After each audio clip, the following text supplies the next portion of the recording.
Bismillahirrahmanirrahim. Assalamualaikum warahmatullahi wabarakatuh. Alhamdulillahi rabbil alamin, wa bihi nasta'in ala umuri dunya waddin. Wassalatu wassalamu ala asyrafil anbiya'i wal mursalin wa ala alihi wa ashabihi ajma'in. Asyhadu an la ilaha illallah wahdahu la syarika lah wa asyhadu anna Muhammadan abduhu wa rasuluhu alladzi la nabiyya ba'dah. Allahumma shalli wa sallim wa barik ala sayyidina Muhammad wa ala alihi wa ashabihi haqqa qadrihi wa miqdarihil azim. Alhamdulillah wa syukrulillah, segala puji dan syukur kita kehadirat Allah Subhanahu wa ta'ala atas segala bentuk limpahan karunia serta nikmat-nikmatnya. Salawat serta salam semoga senantiasa tercurah limpahkan kepada Nabiullah Rasulullah Muhammad sallallahu alaihi wasallam, kepada keluarganya, para sahabatnya, tabi'in, tabi'ut tabi'in, dan semoga dicurahkan pula kepada kita semua selaku umatnya yang senantiasa taat kepada sunnah-sunnahnya. Amin amin ya Allah ya rabbal alamin. Bapak Ibu semua, ini mohon maaf, saya kalau nggak pakai kacamata lihat Bapak Ibu tuh berbeda ya. Kalau ibu-ibu kelihatannya kayak Iris Bella, Bu. Bapak-bapak kelihatannya kayak Dude Herlino. Alhamdulillah ya. Nanti kalau pakai kacamata malah berubah gitu. Ya. Baik, sehat semuanya Bapak Ibu. Alhamdulillah ya, luar biasa, Allahu Akbar. Bapak Ibu semuanya, di pertemuan terakhir di hari Kamis di akhir dari bulan November ya Pak Bu, kita sudah sampai di hadis judulnya judul yang ke-33, hadisnya nomor 55 ya Bu ya. Halamannya halaman 86, betul nggak? Enggak, maksud saya ini yang belum dikaji itu. 84-nya belum Bu? Hadis 54.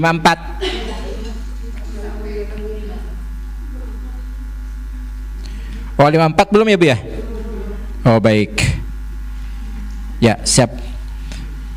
Bapak Ibu sudah dibuka hadisnya?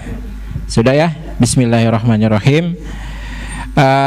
Ini berarti hadis yang ke-54, judulnya masih tentang pelajarilah silsilah keluarga kalian agar dapat menyambung hubungan kekerabatan. Itu ya? Baik.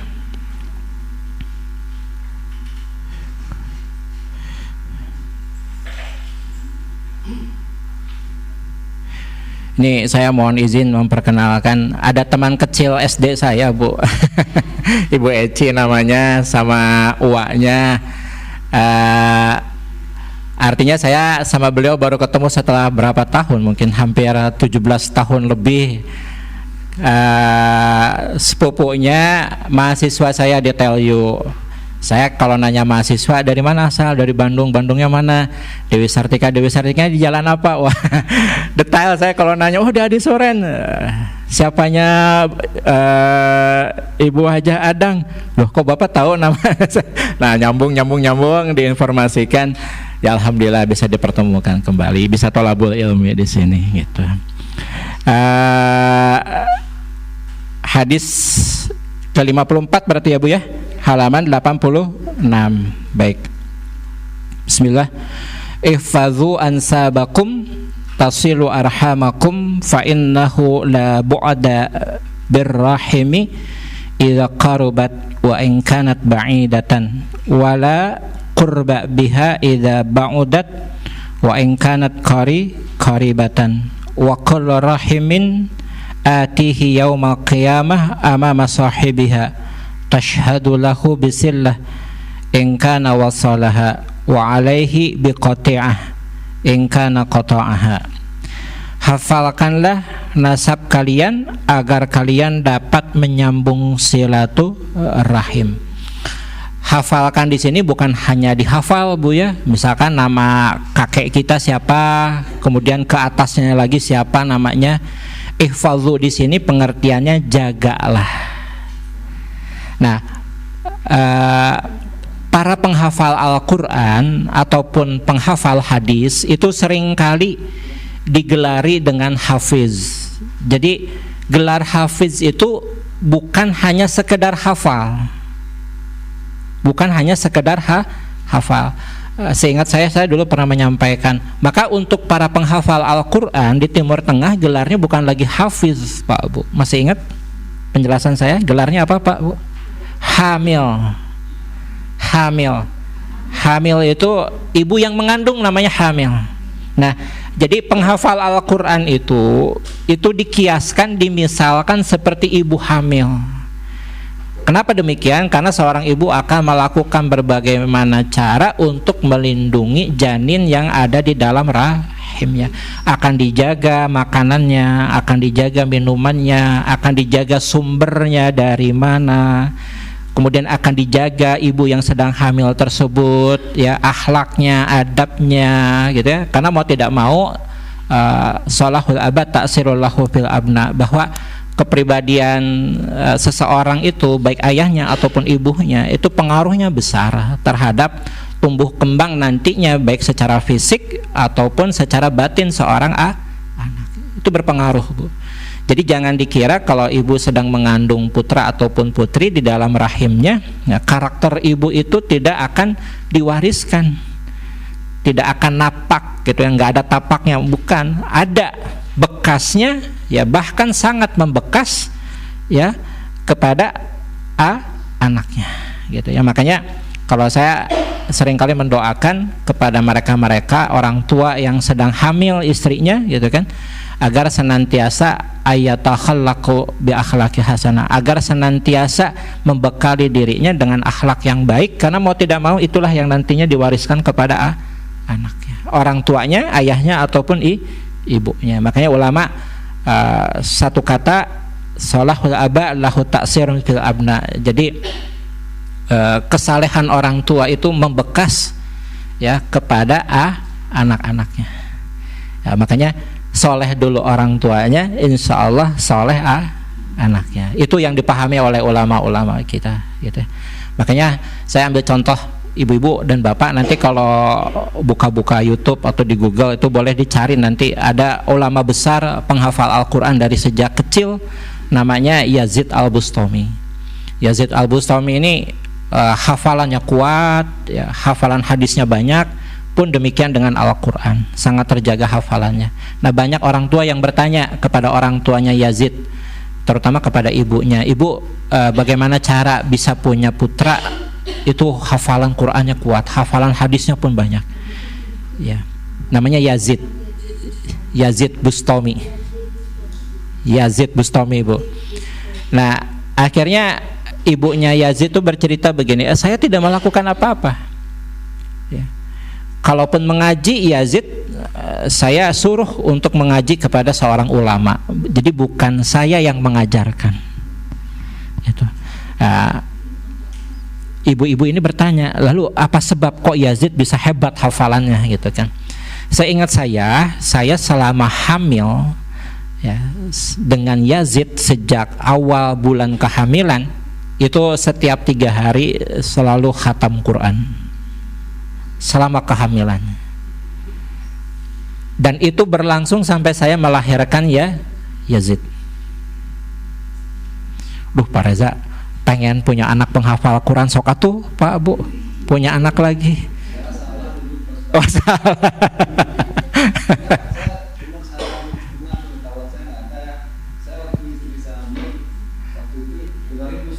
Beethoven, ya Pak, ya, ya, dan yang lain sebagainya.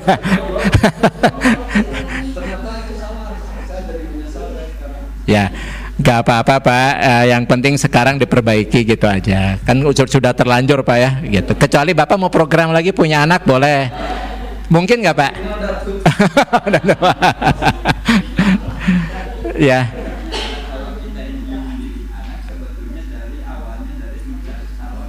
Ya, itu yang lebih jauh lagi begitu.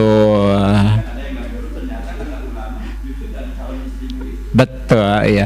Makanya kan di minggu yang lalu sudah saya sampaikan, Bu. Kalau perempuan dinikahi karena 4, kalau laki-laki karena 2. Itu kan udah jelas.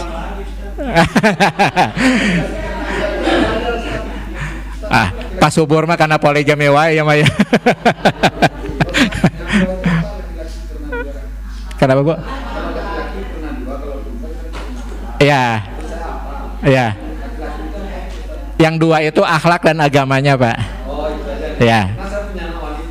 Oh ya, nanti kalau Bapak carikan calon suaminya 2 itu Pak kategorinya, agamanya baik, akhlaknya baik gitu ya. Karena laki-laki itu kalau agamanya baik digabung dengan akhlaknya baik, hasilnya apa, Bu? Ayo, sudah saya jelaskan di minggu yang lalu, hasilnya qawam itu artinya apa? Bertanggung jawab tuh.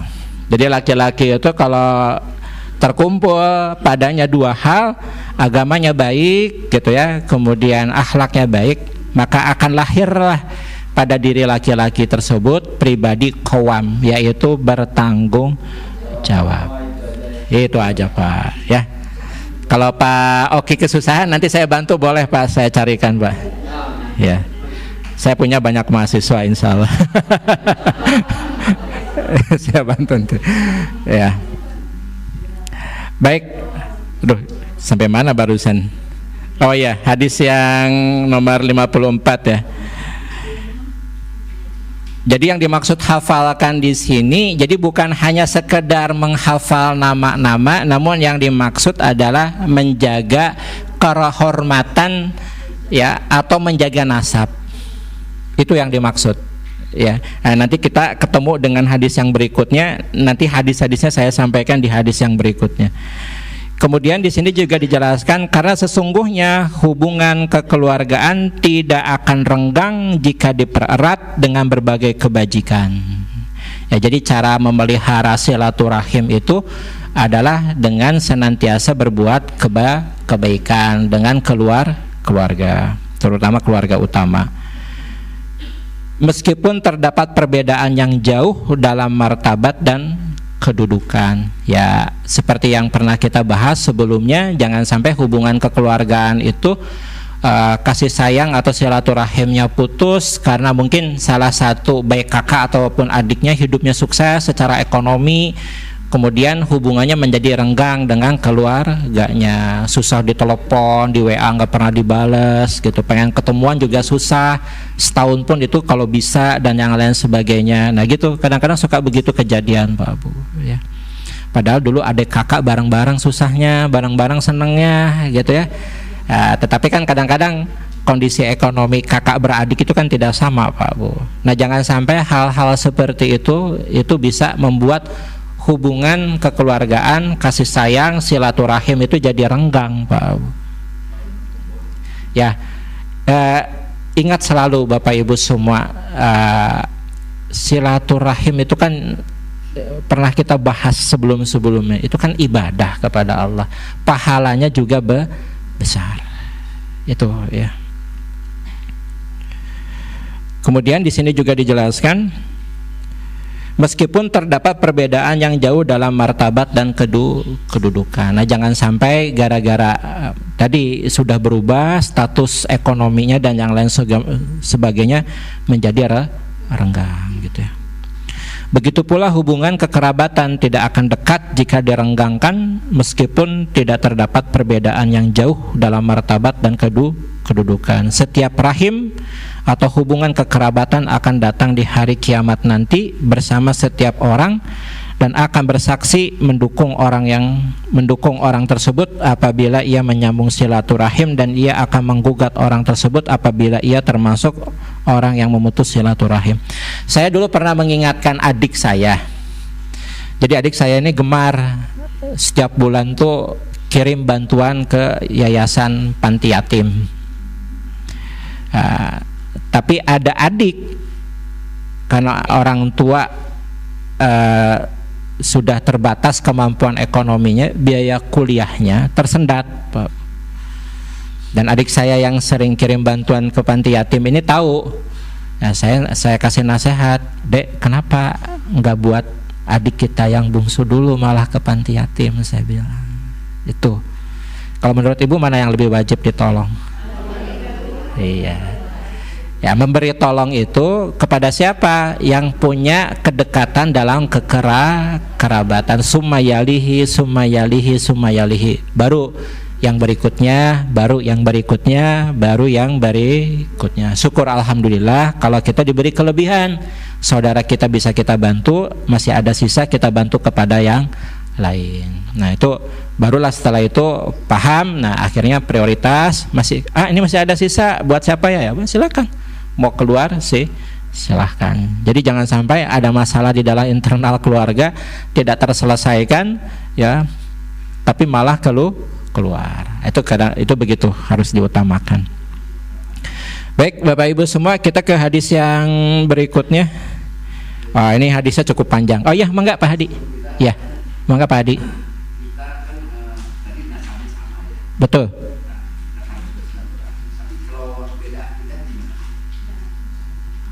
Oh ya, sama-sama Bapak Ibu dibuka surah Al-A'raf, surah Luqman ayat 14. Surah Luqman ayat 14. Surah Luqman itu surah keberapa Bu? 31 ya. 31 ayatnya ayat 14.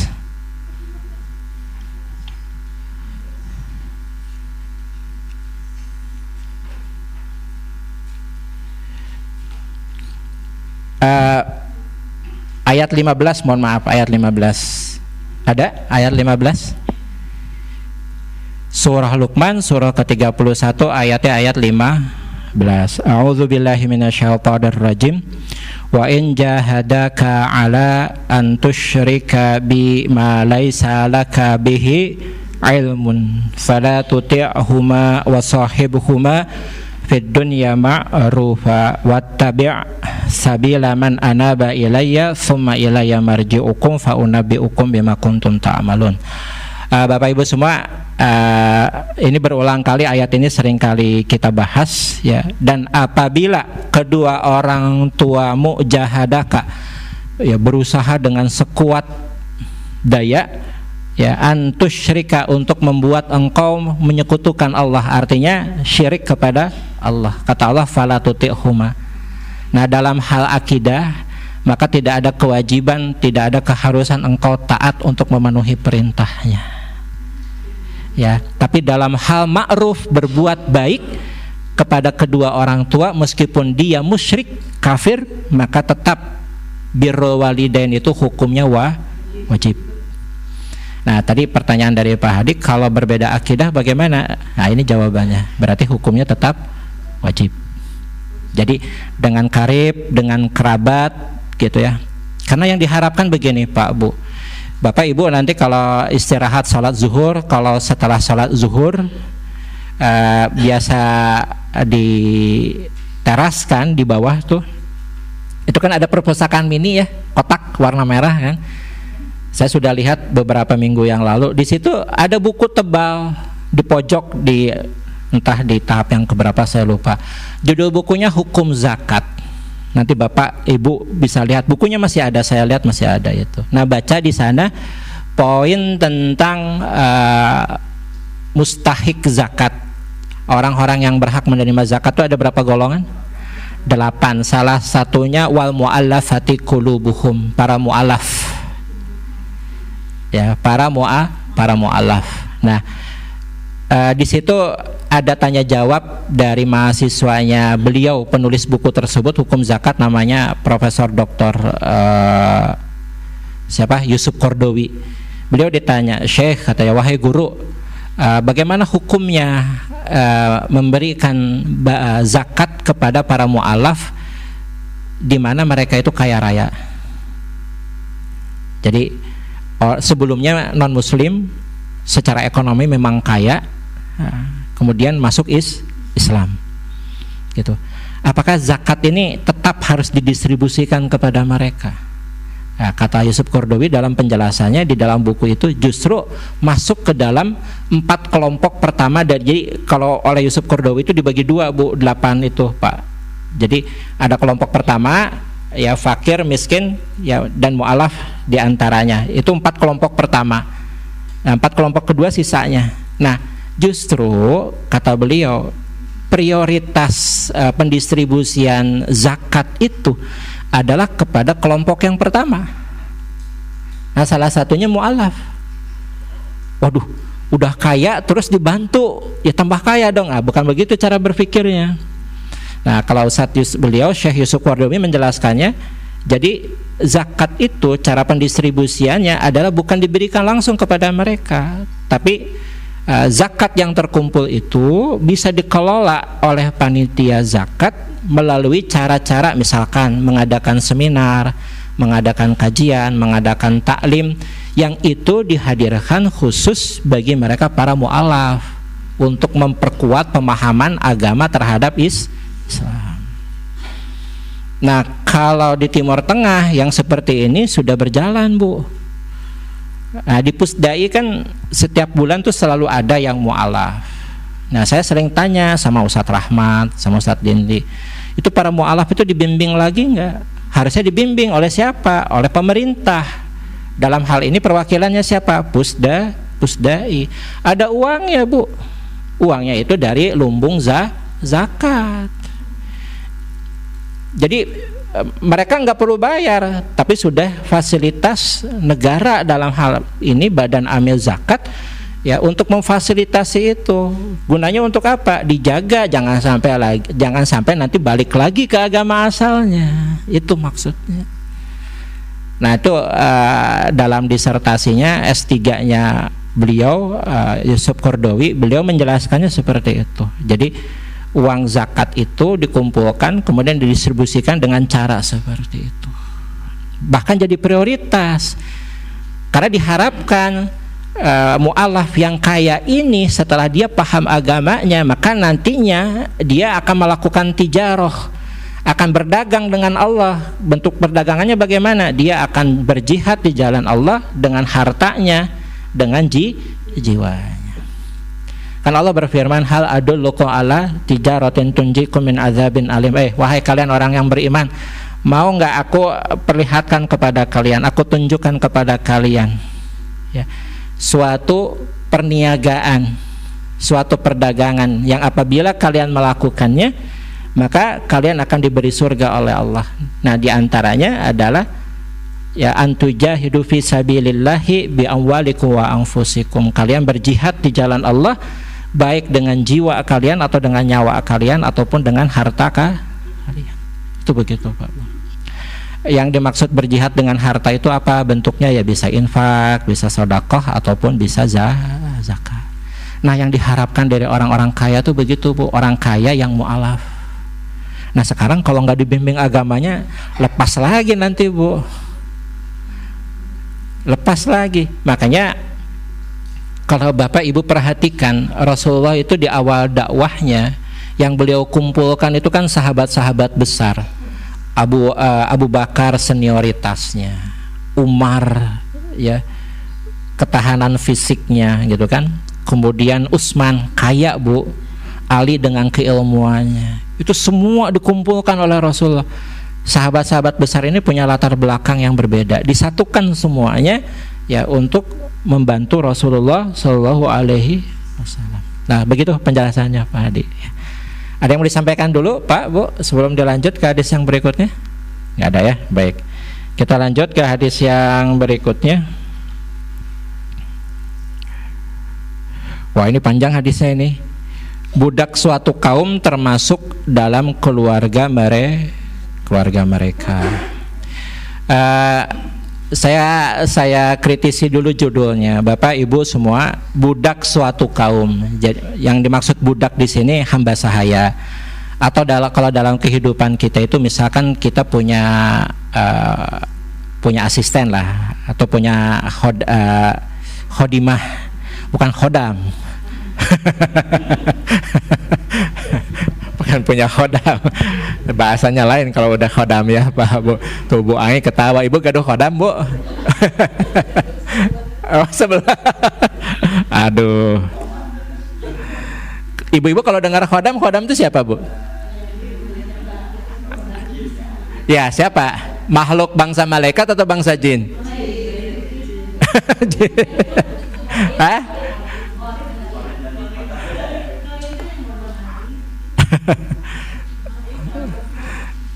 Khodam bisa keduanya Bu, nanti bisa jin, bisa dari sebangsa malaikat. Yang suka nemenin ibu yang mana? Yang nemenin bapak? Jin atau malaikat? Ah? Kan dulu pernah saya sampaikan, malaikat itu tidak akan pernah membimbing, membisikkan hal-hal baik kepada kita kalau kitanya berbuat jahat atau minimal punya niat buruk. Kenapa demikian? Nah, kata Ibnu Jarir At-Tabari itu Ibnu Qayyim Al-Jauziyah, mohon maaf, itu ada buku judulnya Makhluk-Makhluk Bersayap. Jadi setiap hamba Allah yang punya niat buruk itu terciumnya pada malaikat busuk. Jadi selagi seseorang punya niat buruk atau punya suuzon, punya prasangka-prasangka yang tidak baik, maka yang keluar dari tubuhnya itu baunya bau bangkai Bu. Dan malaikat nggak suka dekat-dekat dengan orang-orang seperti itu, pasti dijauhi itu. Nah, kalau kita ingin didekati, senantiasa dapat bimbingan daripada malaikat, ya perbaiki, bukan hanya bagian luar kita, isi hati kita juga harus diperbaiki. Itu terciumnya begitu. Orang punya niat buruk, baunya bau busuk pada malaikat. Nah, bau busuk itu ya adalah bau favoritnya bangsa jin. Itu Bapak Ibu semua. Makanya Rasulullah selalu titip pesan Rasulullah, kalau kalian punya punya godop, punya amarah, punya dendam, punya sangkaan-sangkaan yang tidak baik, yang buruk di dalam hati, segeralah ambil wudu untuk memadamkan api, karena marah itu adalah bagian daripada jin. Kenapa? Karena jin diciptakan dari api. Padamkan dengan wudu. Pak Reza udah wudu masih keneh ya, ambek ada gitu, kesal ada, dan yang lain sebagainya. Duduk, jangan berdiri. Pak Reza masih juga ada, udah wudu kan? Udah duduk, udah berdiri lagi, tidur. Berdiri sholat atau perbanyak istighfar, mohon ampunan Allah. Kalau orang yang ibu nggak suka kepadanya ada di hadapan ibu, contohnya suami ibu lagi kesal sama suaminya, apa yang harus dilakukan? Apa yang harus dilakukan? Kalau seorang istri jangan pernah meninggalkan rumah kecuali tanpa izin dari suami. Artinya bukan meninggalkan rumah. Apa yang harus dilakukan kalau begitu? Bisa sholat, bisa zikir, bisa baca Al-Quran. Tujuannya bukan untuk mengobati atau menenangkan suami, tujuannya adalah untuk menenangkan diri sendiri. Bisa jadi kalau ibu marah, suami tersinggung, api yang tadinya kecil jadi, nah itu kan jadi kusut nantinya, ibarat benang itu Bapak Ibu semua. Itu jadi kalau merasa ibu dan bapak termasuk saya, kita sedang marah, cemburu dan yang lain sebagainya, tapi marah dan cemburu ambek tidak pada tempatnya, apa yang harus dilakukan? Bukan dihilangkan pemicunya Bu, tapi obati diri sendiri. Itu jadi kembali kepada diri sendiri. Caranya gimana? Kata Rasulullah mencontohkan diantaranya pegang dada, sabar. Tangan ibu jangan disentuhkan sama suami, sabar. Ibu nu kena sabar. Ibu yang harus sabar. Iya, ibu yang harus sabar, bukan suami yang sabar. Pak Reza kan dia yang memicu. Nah, ibu ambek tuh. Ya, iya, makanya sabar. Jadi kalau kenapa Bu? Enggak juga Bu. Enggak begitu, karena urusan rumah tangga kan masalahnya bukan hanya di suami atau di istri, bisa jadi kedua-duanya juga ada silih berganti gitu aja. Tapi kebanyakan yang suka ngalah, oh masa. Oh iya, Istri Bu yang suka ngalah ya? Oh iya, iya aja deh. Oh, iya.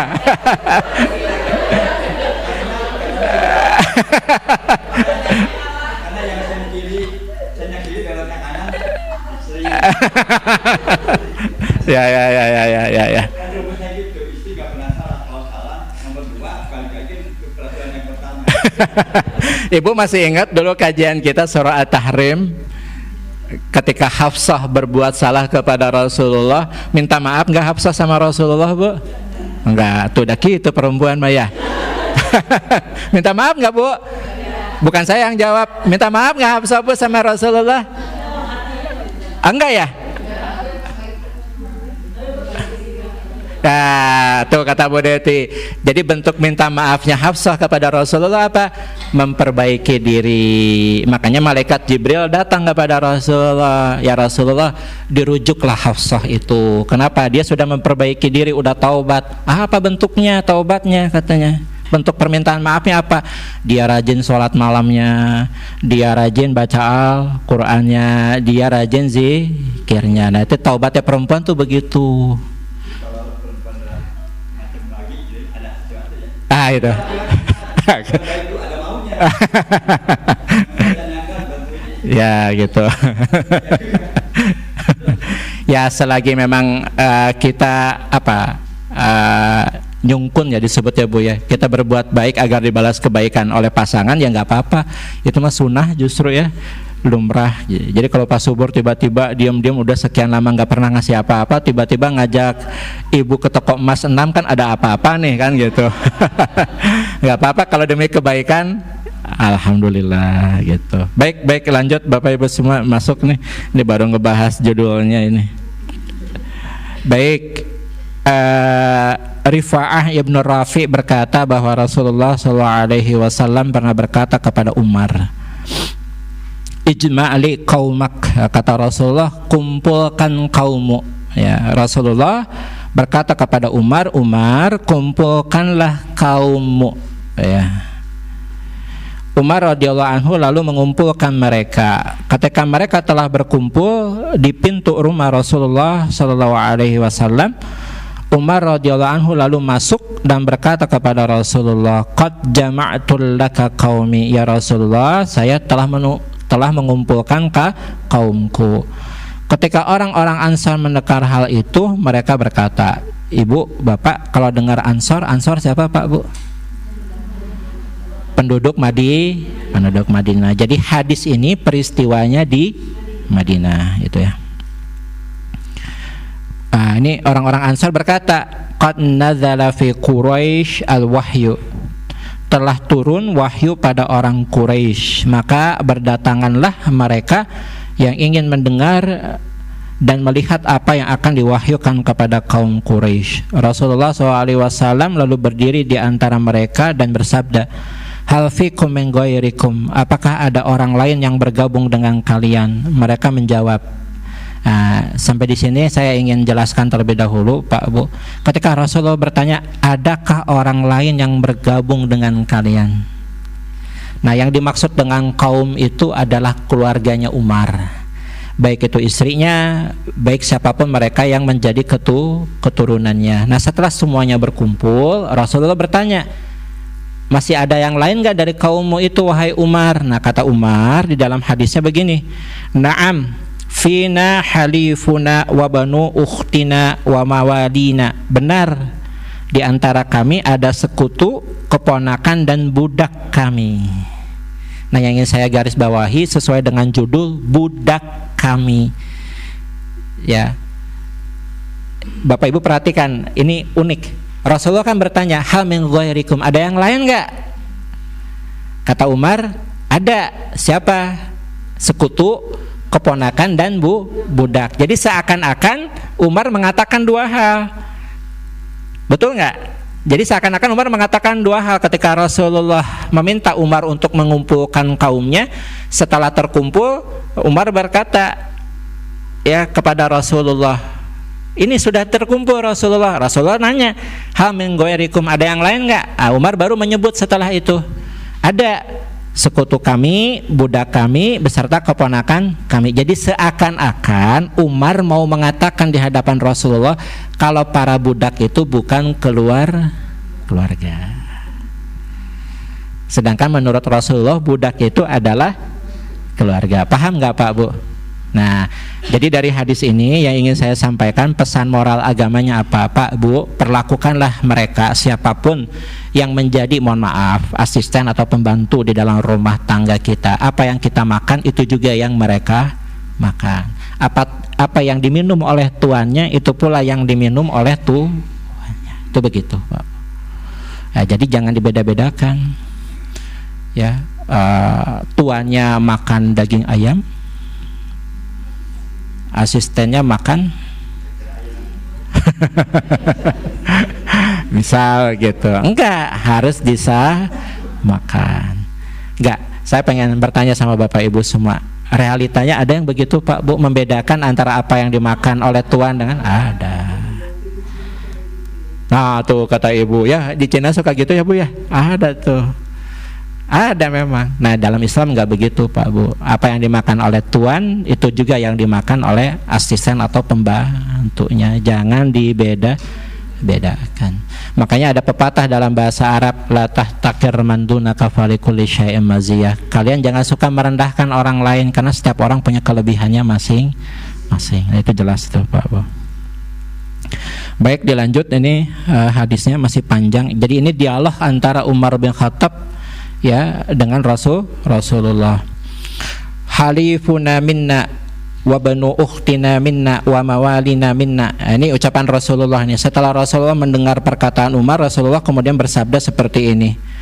Wa antum tasma'una inna awliya'i minkumul muttaqun wa in kuntum ulaika fadzaka wa ila fanzuru la ya'tin nasu bil a'mali yaumal qiyamah wa ta'nuna bil athqal fa yu'radu ankum. Jadi bagi Rasulullah, karena ini pembahasan judulnya adalah budak, bagi Rasulullah para budak itu bisa jadi wali. Wali itu bukan maksudnya wali di sini maksudnya penolong Bu. Wali itu penolong maksudnya. Kata Rasulullah para budak itu sama ya, sama kedudukannya dalam hal wali, dalam hal memberikan pertolongan. Kenapa demikian? Karena Rasulullah, mereka yang menjadi penolongku atau pendukungku, maka mereka itulah hamba-hamba Allah yang bertakwa. Jadi intinya itu. Nah ini selaras dengan surah Al-Hujurat ayat 13. Inna akramakum indallahi atqakum. Yang paling mulia di antara kalian adalah yang paling bertakwa. Nah, jadi Umar secara tidak langsung ini dapat nasihat dari Rasulullah bahwa tidak ada perbedaan strata di hadapan Allah, mau dia hamba sahaya maupun dia orang yang merdeka. Ya, yang membedakan di antara mereka hanya kualitas takwa. Itulah sebab Bapak Ibu semua ya, haram hukumnya kita ini ya. Ya ayyuhalladzina amanu la yaskhar qaumun min qaumin asa ayakunu khairum minhum wala nisa min nisa asa ayakunna khairan minhunna. Ya, surah Al-Hujurat ayat yang ke-11. Enggak boleh orang beriman itu saling merendahkan. Yang laki-laki merendahkan yang laki-laki, yang perempuan merendahkan yang perempuan. Haram hukumnya. Kalau pernah terjadi pada kita, maka apa yang harus dilakukan? Taubat. Karena melakukan itu dosanya dosa besar Bapak Ibu. Menganggap rendah kepada orang lain, mohon maaf, misal karena perbedaan fisik, karena perbedaan latar belakang ekonomi dan yang lain sebagainya, haram hukumnya. Apabila pernah tersirat di dalam hati sikap merendahkan tersebut, maka segeralah bertaubat. Taubatnya bagaimana Pak Reza? Yang nggak diulangi lagi perbuatannya, gitu intinya. Sama semua Pak Bu, sama semua kita, nggak ada yang membedakan. Itu kan. Saya masih ingat ini, saya lupa Ahmad bin Hambal atau siapa, saya lupa itu. Jadi bukan sahabat, tapi ini generasinya generasi tabi'ut tabi'in. Kalau tidak salah tabi'ut tabi'in. Jadi ada seorang ulama didatangi oleh jamaahnya. Syekh, wahai guru kami, kita ini sudah lama katanya, sudah lama diuji oleh Allah musibah kering berkepanjangan, musim kering berkepanjangan.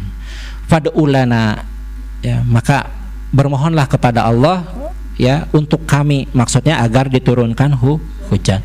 Maka berkumpullah semua melakukan sholat istisqa. Tapi setelah berdoa sholat istisqa, nggak kunjung hujannya turun, nggak kunjung hujannya turun. Sampai kemudian di suatu malam, Pak Bu, ada seseorang laki-laki tampak lusuh, pakaiannya compang-camping. Ya kalau di kita mungkin kita melihatnya seperti orang pengemis, datang ke masjid. Kemudian setelah sholat 2 rakaat dia berdoa. Gak lama kemudian angin bertiup kencang, Bu. Hujan turun. Nah, kemudian orang-orang bertanya, siapa dia katanya? Siapa dia? Dan memang tidak dijelaskan dalam riwayatnya siapa laki-laki tersebut. Bisababihi, namun disebabkan karena orang tersebut doanya dikabul oleh Allah Subhanahu wa ta'ala. Boleh jadi pakaiannya tampak kusut, boleh jadi pakaiannya tampak lusuh, tapi hatinya bersih. Nah, orang inilah yang diterima ternyata doanya oleh Allah Subhanahu wa ta'ala. Itu yang pertama. Lalu yang kedua, ada hadis yang begini, Bu, menjelaskan. Kata Rasulullah, innama tunsaruna bidu'afaikum. Wahai kalian para agnia, wahai kalian orang-orang yang kaya, punya kelebihan harta, hakikatnya sebetulnya kalian itu tertolong oleh orang-orang yang lemah di antara kalian. Itu kata Rasulullah. Sebetulnya kalian itu tertolong, terbantu, ya, diringankan pekerjaan kalian itu oleh orang-orang yang lemah di antara kalian. Ibu punya toko grosir, banyak yang dijual tuh sama bapak sama ibu di tokonya itu. Tapi kalau ibu bapak kerja sendirian, nggak dibantu oleh yang melayani toko, kira-kira gimana? Kan repot. Pendapatan bapak dan ibu jauh lebih besar dari apa yang didapat oleh mereka. Artinya kalau kita berhitung secara ekonomi, ya mereka punya pendapatannya lebih rendah dibanding kita yang punya tokonya, gitu kan? Betul ya, Bu, Pak? Iya. Tapi kata Rasulullah, ya itulah hakikatnya. Sesungguhnya kalian itu ditolong oleh orang yang lemah di antara kalian. Itu kata Rasulullah. Maka jangan coba sekali-kali ya karena adanya perbedaan dalam strata ekonomi kemudian kalian saling merendahkan satu sama lain. Enggak. Inna akramakum indallahi atqakum. Nah, kelanjutan dari ayat ini, dari hadis ini Bapak Ibu semua masih di hadis yang sama di bawahnya.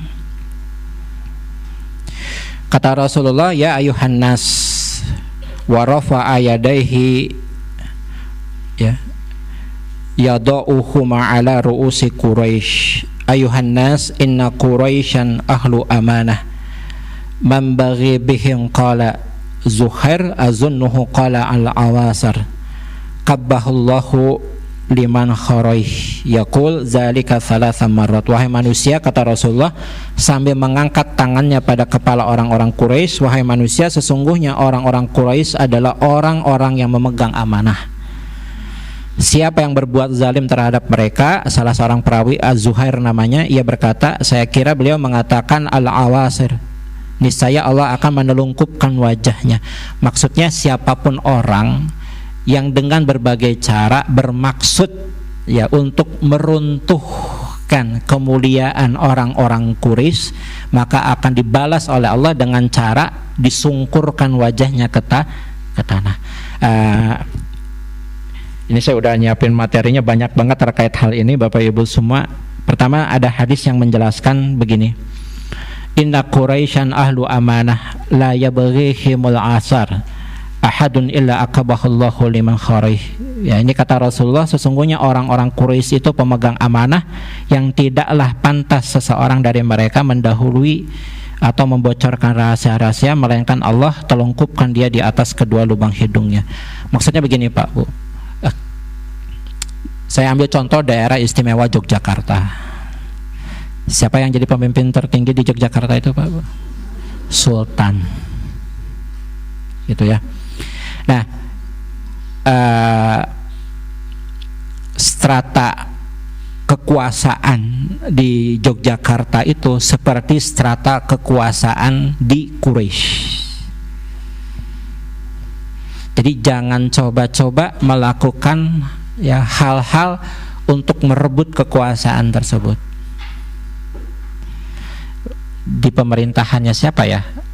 Saya lupa. Mungkin bapak-bapak atau ibu ada yang bisa mengingatkan saya. Itu kan hak daerah istimewa Yogyakarta itu hampir mau dihilangkan ya.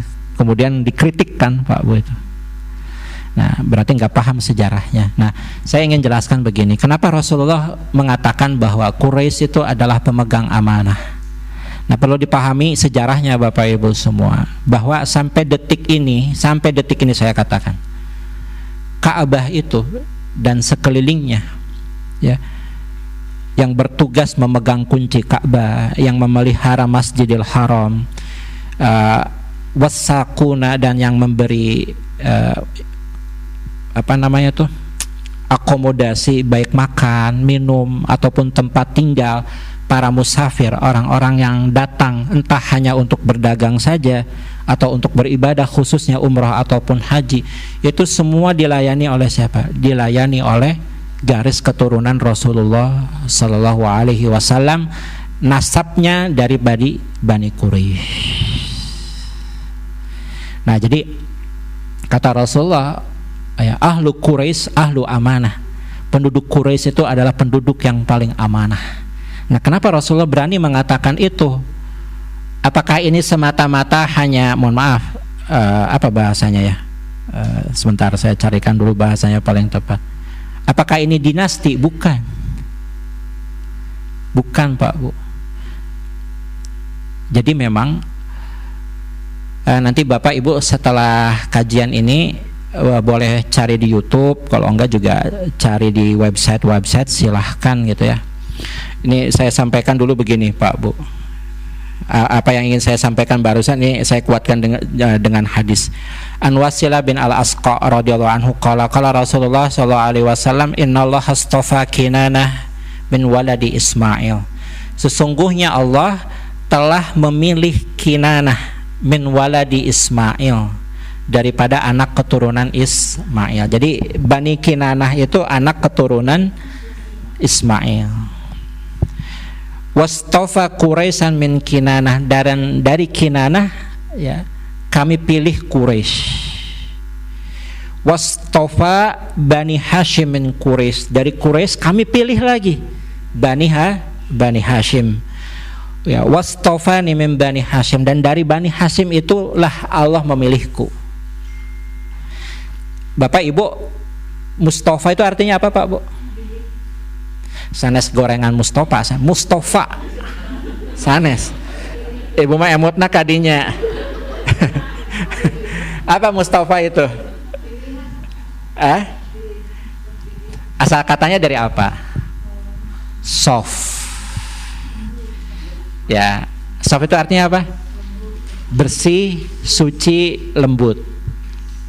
Nah, Mustafa itu artinya orang ini terpilih atau dipilih oleh Allah.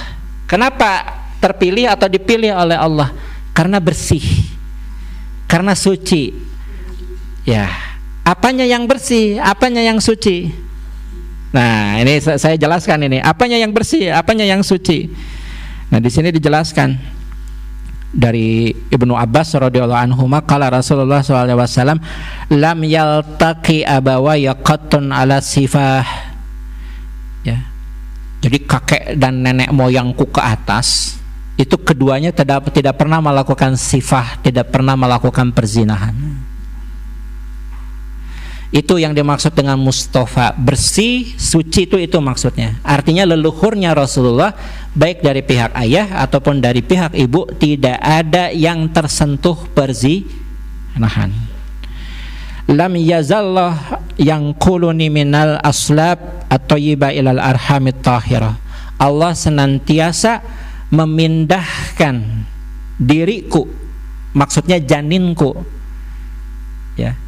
Jadi Rasulullah itu janinnya berpindah minal aslab, ya, dari sulubi, ya, dari tulang ekor atau tulang belakang seorang laki-laki ilal arhami at-tahirah, kepada rahim seorang ibu atau perempuan yang suci juga.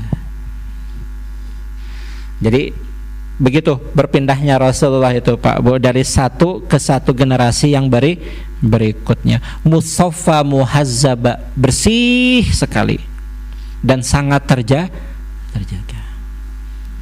Itu ya. La tatasya'abu sya'batani illa kuntu fi khairihima. Kalaupun kakek moyangku punya keturunan 2, maka aku dari satu yang baik itu. Jadi meskipun kakek moyangnya Nabi punya anak 2, yang satu baik, yang satu tidak, maka aku dilahirkan dari yang baik ini. Artinya Rasulullah mengetahui leluhurnya pun ada yang tidak baik, tapi beliau tidak dilahirkan tidak yang dari tidak baik itu. Itu maksudnya. Itu kata Rasulullah sallallahu alaihi wasallam. Oleh sebab itulah kenapa Rasulullah beliau dengan tegas mengatakan ahlu Quraisy ahlu amanah, karena memang kalau ditelusuri sampai leluhurnya, ya leluhurnya adalah para pemegang amanah. Bu, yang pertama kali menemukan air Zam-Zam siapa?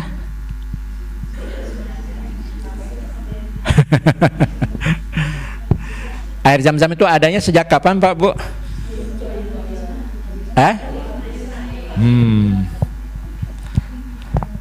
Air Zam-Zam itu sejak zaman Nabi Adam sudah ada. Terkubur pada masa Nabi Nuh ketika banjir bandang, sumbernya ketutup, hilang. Ya, kemudian atas kuasa Allah diperlihatkan kembali kepada Ibrahim, kepada Ismail, kepada istrinya Hajar. Jadi bukan berarti ketika Ismail kakinya itu menepuk-nepuk tiba-tiba langsung keluar, tidak, karena memang sudah ada sebetulnya persis di bawah kakinya Ismail itu adalah titik sumber mata air Zam-Zam. Keluarlah atas kuasa Allah. Nanti tertutup lagi itu tubuh, hilang. Ketemu lagi sama siapa? Melalui mimpi kakek Nabi Abdul Muthalib, digali, muncullah sumber air. Itulah riwayatnya kenapa Nabi mengatakan ahlu Quraisy ahlu amanah. Itu yang dimaksud.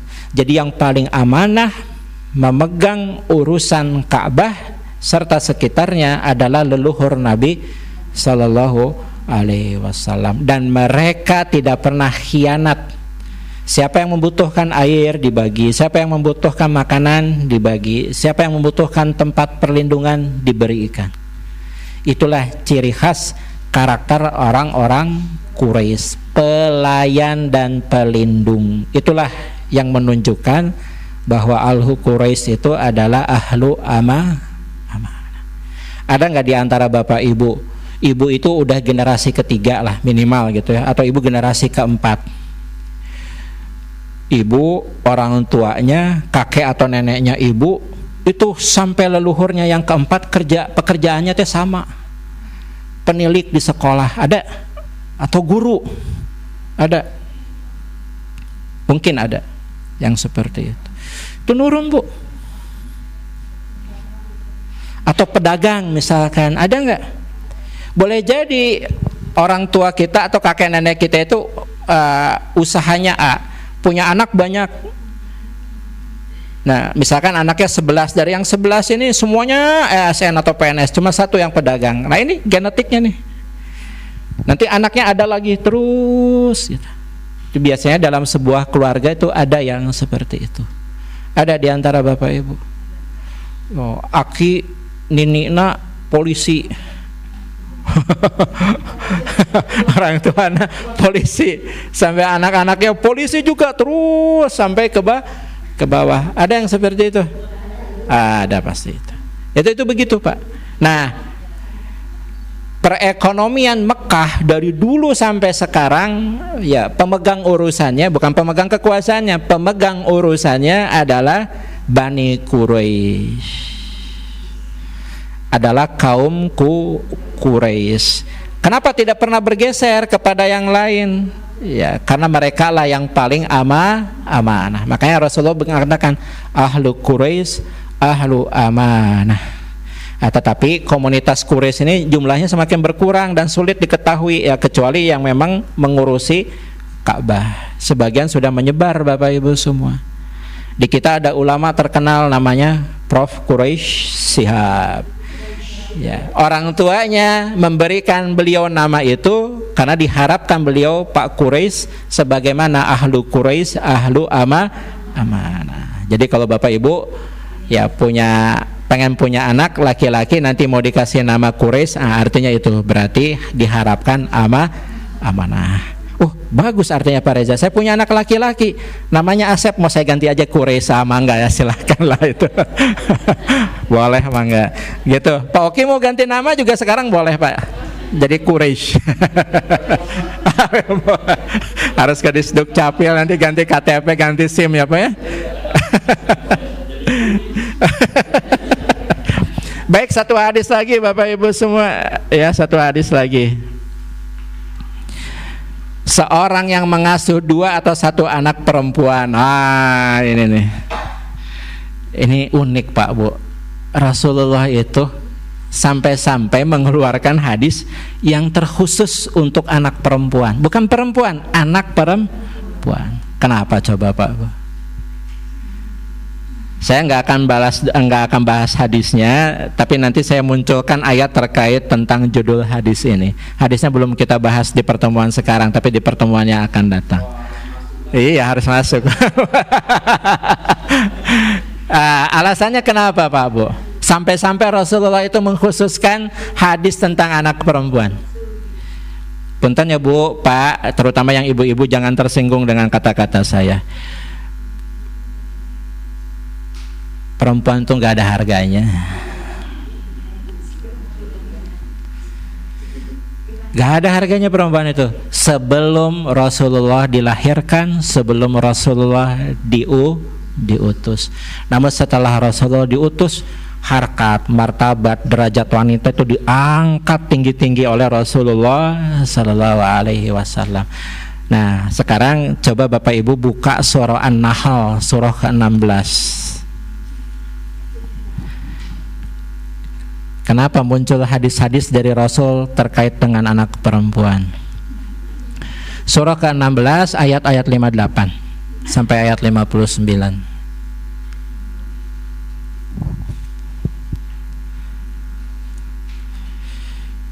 Tadi saya mengatakan kenapa perempuan itu dulu sebelum Rasulullah ya tidak punya harga diri gitu. Ayat 58 Pak Bu, surah ke-16 surah An-Nahl.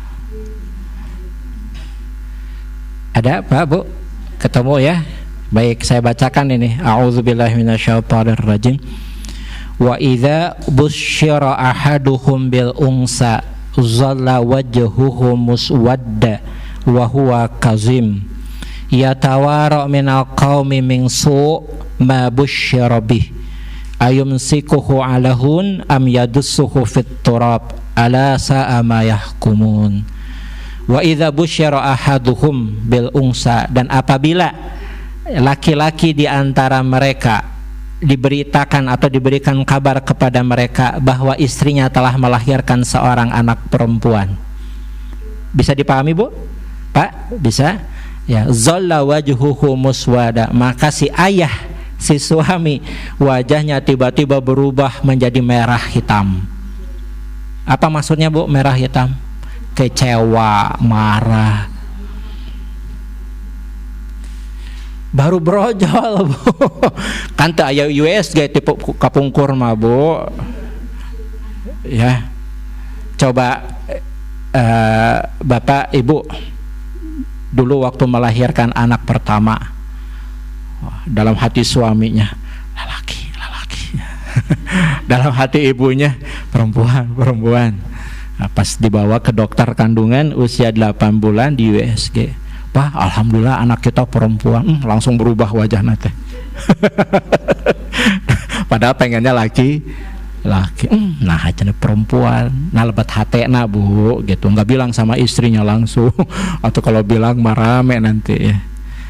Dan ternyata pas brojol bener perempuan. Pernah lihat wajah suami ibu? Ya, lahirlah anak yang tidak diharapkan, pengennya laki-laki, tiba-tiba lahirnya perempuan. Ada yang begitu Pak Bu? Ada rasa penyesalan sedikit? Gak ada. Pareja awwd ke bagi warisna mau rata ya mah ya cenah moal beak. Ya kan, yang punya anak perempuan semua nggak akan habis harta warisannya dibagi kan? Betul nggak Bu? Iya, pasti ada asobah, pasti ada harta warisan yang sisa. Ya, makanya pengen punya anak laki biar habis dibaginya. Nah, kan cara mikirnya orang Arab dulu tuh begitu Pak Bu. Makanya nggak ada hargaan. Bahkan orang Arab tuh saking jahilnya, saking bodohnya mereka, makanya mereka ngukut anak angkat laki-laki supaya kalau dianya meninggal harta warisannya buat dia, bukan buat anak perempuan kandungnya. Terus saking hinanya perempuan dulu di zaman Rasulullah tuh begitu. Ya. Nah, di sini di ayat ini dijelaskan begitu, langsung. Ya. Wajahnya menunjukkan tidak senang dengan kelahiran anak tersebut karena ternyata perempuan. Jadi selalu ada pertanyaan, perempuan bisa apa sih? Coba. Itu orang dulu tuh bertanya, perempuan bisa apa sih? Kan yang kerja laki-laki, menghasilkan laki-laki. Dulu, sekarang kan nggak begitu cara berpikir ya Pak Bu. Ini saya lagi berbicara dulu Bu ya, jangan marah. Saya lagi nggak bicara hari ini, dulu ini mah, dulu. Aduh, nanti keluar dari sini ibu marah sama saya. Enggak Bu, ini dulu. Wahuwa kazim, sambil menahan kekecewaan, sambil menahan kemarahan. Karena memang budaya Arab jahiliyah itu yaitu perempuan itu nggak ada harga dirinya. Kemudian di ayat berikutnya ya tawara minal qaum, ya bahkan si ayah daripada anak perempuan yang baru lahir tersebut ketika anaknya sudah dilahirkan ya tawara, malah bersembunyi, malah membelakangi kaumnya. Maksudnya acuh nggak acuh, nggak mau peduli kepada anak perempuan tersebut. Mabusyirobihi, setelah dikabarkan ya bahwa dia punya anak perempuan dari istrinya. Dia bingung, ayum sikuhu ala huning, kalau dirawat malah menghina dirinya, malah merendahkan dirinya. Am yadus suhu fit turab, atau lebih baik dikubur saja hidup-hidup. Nah ini begini tuh. Ya saking jahilnya orang Arab dahulu tuh ya ini begini Pak Bu. Gitu ya. Ala sa'ama yahkumun, yang demikian itu adalah seburuk-buruk ya hukum yang pernah mereka hukumi dahulu. Nah Bapak Ibu semua, nah dari dua ayat ini muncullah nanti insyaallah di pertemuan yang akan datang hadis berikutnya yang akan kita kaji bersama terkait pahala-pahala apa yang didapat oleh siapapun mereka, terlebih lagi orang tua jika dikaruniai oleh Allah ya anak perempuan. Termasuk nanti ada hadis juga, luar biasa hadisnya. Siapa saja yang mau merawat janda, wah itu, Bu nanti ibu baca dulu nanti kalau pulang ke rumah. Aduh, merawat itu bukan menikahi Bu, bukan merawat, menjaga, memberikan kecukupan. Itu Bu, aduh jangan kemana-mana. Ya, tapi boleh ditafsir, dipahami sebagai menikahi janda. Tapi pengertiannya yang utama bukan itu nanti di dalam hadisnya, menjaga kehormatan janda. Ya, karena persepsinya janda-janda dahulu itu kalau sudah ditinggal wafat oleh suaminya, ya udah nggak ada harga dirinya. Makanya kenapa Rasulullah menikahi janda-janda itu diantaranya untuk mengangkat derajat-derajat wanita tersebut. Itu tujuannya. Ya kalau sekarang kan beda kasus poligaminya. Ya enggak seperti itu ya Bu ya. Ya, ada artis terkenal aja ketipu katanya itu begitu. Udah itu mah nggak mau saya komen lah. nggak mau saya komen lah. Ya. Saya baca itu artikel di portal Islam. Ternyata itu saat ini poligami itu lebih susah daripada masuk surga. Karena syaratnya banyak banget. Dari istri, dari calon istri harus ada ini apa? Oh iya. Perjanjian yang kedua yang menetap jadi memang istri. Jadi aman. Susah ya poligami Pak. Iya. Tulisannya itu ternyata berpoligami itu sekarang lebih sulit daripada kita mencari surga. Iya.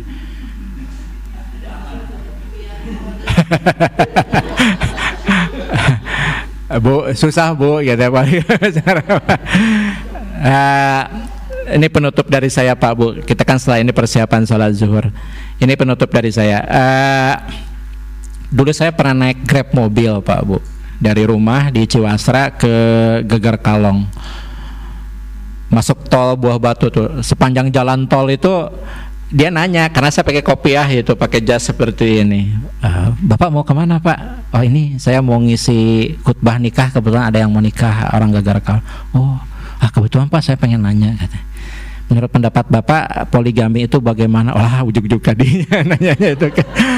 Kenapa Pak kau bertanyanya begitu? Ya saya tuh kebetulan Pak ya ada niat ingin berpoligami, katanya. Oh, kenapa Pak? Alasannya apa? Motifnya apa? Saya bilang, sebetulnya sih saya inginnya pisah sama istri saya, cuma nggak tega, dan saya juga masih mampu lah untuk mencukupi, tapi saya ingin cari istri yang lain. Oh, jadi alasannya ada ketidakcocokan dengan istrinya. Istrinya kenapa Pak?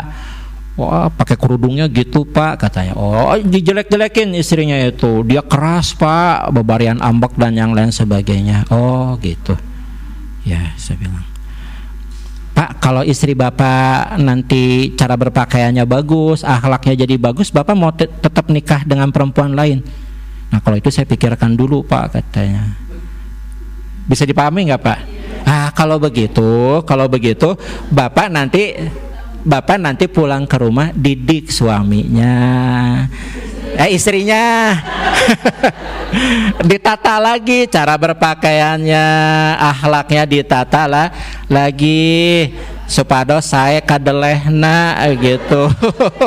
Ya, supaya enak dilihat oleh oleh suaminya, sehingga Bapak tidak melihat kepada yang lain gitu. Pak Oki, mobilnya apa Pak? Ada mobil Pak? Merek apa Pak? Livina. Bapak kalau lihat Pajero pengen Pak? Pengen gitu, tapi nggak ada duit ya Pak ya. Jadi apa yang akan Bapak lakukan? Dirawat saja Livinanya ya. Itu maksudnya. Itu Bapak Ibu semua. Betul. Betul. Ya, setuju. Ya. Skripsi saya, Pak Bu, kalau Ibu main ke perpustakaan Unisba, saya sudah berulang kali di majelis ini bilang, skripsi saya tentang poligami. Mangga Bapak Ibu, kalau ke perpustakaan Unisba cari skripsi saya, judulnya Prinsip-prinsip keadilan di dalam Al-Quran Surah An-Nisa ayat 3 dan 129. Jadi penerapan poligami itu seperti apa? Dosen penguji skripsi saya dulu, dosen 2 orang, ibu-ibu dua-duanya Pak. Skripsi saya tentang poligami. Penguji saya dulu namanya Ibu Neneng sama Ibu Sri. Ada Ibu Neneng. Ada Ibu Neneng. Nah, Ibu Neneng itu sekarang udah jadi dekan di Fakultas Syariah Unisba itu. Saya masih ingat. Ibu mah mau banyak nanya cenah ka Reza mah. Baguslah ini skripsinya. Kurejek diamalkeun moal cenah ieu poligami gitu. Ibu mah mendukung, katanya ada poligami mah sunah. Ngan kieu ja cenah ngamalkeun tong di Bandung, tong di Jawa Barat. Pokoknya di daerah-daerah ini Pak, daerah-daerah yang ya begitulah, banyak wanita-wanitanya masih muda sudah jadi janda tuh di sana. Jangan dicari di Jawa Barat. Oh iya, mangga Bu, insyaallah.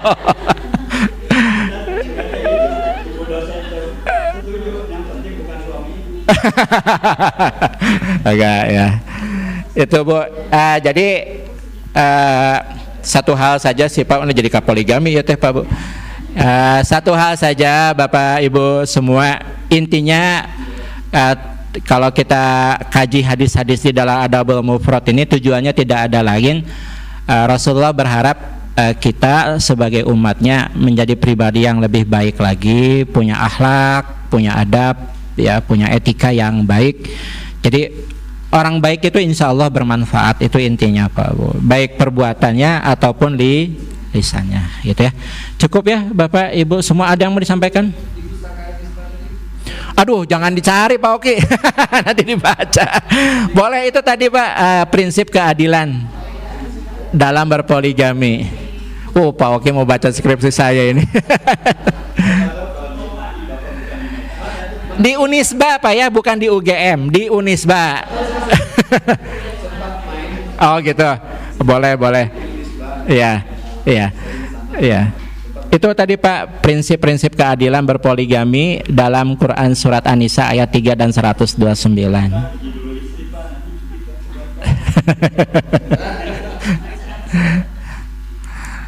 Diam-diam Pak Oki dengan Pak Subornya saling mendukung ya. Ya aja. Harusnya seperti Pak Hadi dan Pak Slamet, diam tapi jangan menghanyutkan ya Pak ya. Ya. Baik, cukup Bapak Ibu semua, kita ketemu lagi hari Kamis yang akan datang ya Pak Bu, insya Allah waktunya sama pukul 10 ya. Kita tutup dengan istighfar. Astagfirullahaladzim. Astagfirullah. Ditutup dengan doa kafaratul majlis. Subhanaka Allahumma wa bihamdika asyhadu an la ilaha illa anta astaghfiruka wa atubu ilaik. Billahi taufiq wa hidayah. Assalamualaikum warahmatullahi wabarakatuh.